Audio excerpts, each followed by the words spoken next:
வணக்கம் மக்களே, welcome to my YouTube channel. So இன்றைக்கி அருண் பிரசாத் அண்ட் அர்ச்சனா 2 பேருமே வந்து இன்டர்வியூ கொடுத்துருக்காங்க. ஸோ அர்ச்சனா வந்து பிக் பாஸ் சீசன் 8க்குள்ள உள்ளே வரும்போதே செம்ம மொமெண்ட்டாக இருந்தது. பயங்கர ஒரு அந்த ஜோடியை பார்க்கும்போதே செம்மையாக இருந்தது. ஸோ 2 பேரும் ஜோடியாக இன்டர்வியூ கொடுக்கும்போது தான் ஃபர்ஸ்ட் டைம் அவங்க இன்டர்வியூ கொடுக்குறாங்களாம். ஸோ பயங்கரமாக இருந்துச்சு. ஸோ என்ன அப்படின்னு பார்த்தீங்கன்னா, கொஸ்டின்ஸ்லாம் நிறையா கேட்டிருக்காங்க. அதுக்கு வந்து பிக் பாஸ் போனப்போ உள்ளே வந்து அர்ச்சனா வந்தப்போ உங்களுக்கு எப்படி இருந்துச்சு அப்படின்னு வந்து அருண் பிரசாத்திட்ட கேட்குறாங்க. அதுக்கு அருண் வந்து நான் எதிர்பார்க்கவே இல்லை. ஏன்னா அர்ச்சனா வருவாங்களா இல்லையானே தெரில. அர்ச்சனா வந்து ரொம்ப பிஸியாக இருப்பாங்க வேலையில். ஸோ இங்கே இருக்காங்களா இல்லையானே தெரில.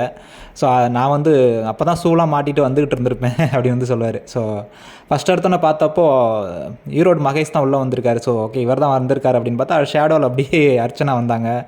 ஸோ அவங்கள பார்த்தோன்னே எனக்கு லாஸ்ட்டாக பார்த்தோம் அந்த பாய் சொல்லிட்டு போன ஃபேஸ் வந்து எனக்கு ஞாபகம் இல்லை. நான் பார்த்தோன்னே குட்டியாக ஒரு பொண்ணு யாரோட தங்கச்சியே வந்திருக்காங்க போல இருக்குது அப்படின்னு நினச்சேன் அப்படின்னு சொன்னான் அருண் பிரசாத். அப்படி சொல்கிறாரு.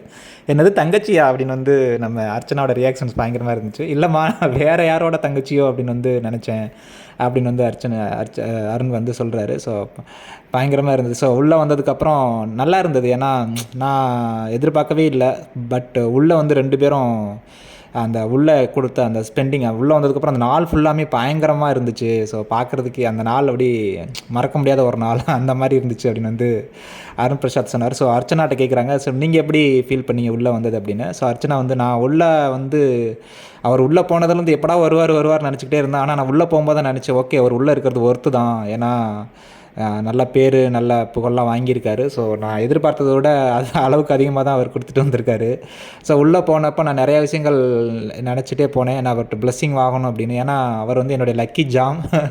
ஸோ வந்து அவர்கிட்ட ஏதாவது ஒரு 5 நிமிஷம் கிடச்சா போதும், ஏதாவது பேசிவிட்டு நான் அதுக்கு அடுத்த நாள் தான் ஷூட்டிங் போகிறேன். ஸோ அவர்கிட்ட ஏதாவது பேசிட்டு சொல்ல முடியுமா அப்படின்னு எதிர்பார்த்துட்டே இருந்தேன். பட்டு போகிறதுக்கு முந்தின நாள் எனக்கு அந்த வாய்ப்பு கிடச்சது. எல்லாமே யூனிவர்ஸ் தான் எனக்கு வந்து அதை ஏற்படுத்தி கொடுத்ததுன்னு நான் நினச்சிக்கிட்டேன்.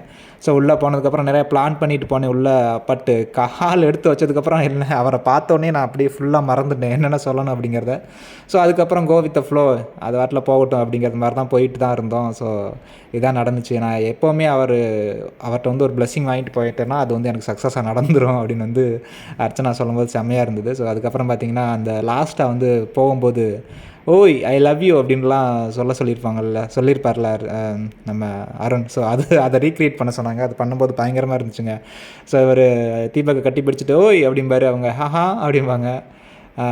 ஐ லவ் யூ அப்படின்னு வந்து நம்ம அருண் சொல்லுவார். அர்ச்சனா வந்து ஐ லவ் யூ டூ அப்படின்னு சொல்லிட்டு போவாங்க. ஸோ அதை தான் ரீக்ரியேட் பண்ணாங்க. பயங்கரமாக இருந்தது. ஸோ இவங்க வந்து ஃப்யூச்சரில் மேபி இந்த வருடம் அவங்களுடைய மேரேஜ் நடக்கும் அப்படின்னு எதிர்பார்ப்போம். பார்க்கலாம் என்ன நடக்குது அப்படின்னு. எது நடந்தாலும் நல்லதுக்கே. All the best Arun and Archana.